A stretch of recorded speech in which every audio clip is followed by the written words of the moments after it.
金边蓝面具藏戏《最美格桑花》是以龙泽县玉麦乡桑杰曲巴、卓嘎、央宗父女三人半个多世纪的手编故事为蓝本创作的一部现实题材的新编藏戏。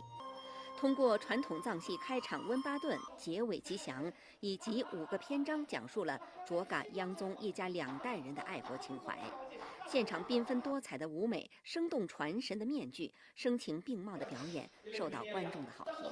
首次看这部剧，从这部剧中了解到农牧民手编、戍边的这种经历，对我触动很深。通过观看这部剧，我觉得特别感动。希望这部剧能推广到就是全区，乃至是全国。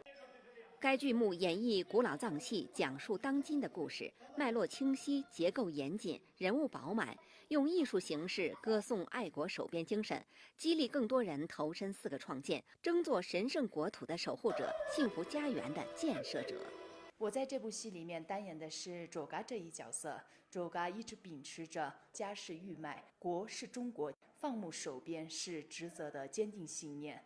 想通过这一角色，让更多的人了解守边人的艰辛，也让更多的人看到他们的守边精神。这部剧是喜迎20大节点来演出。看完这个剧以后，就是我们要感恩党、感恩祖国，要珍惜现在的幸福生活。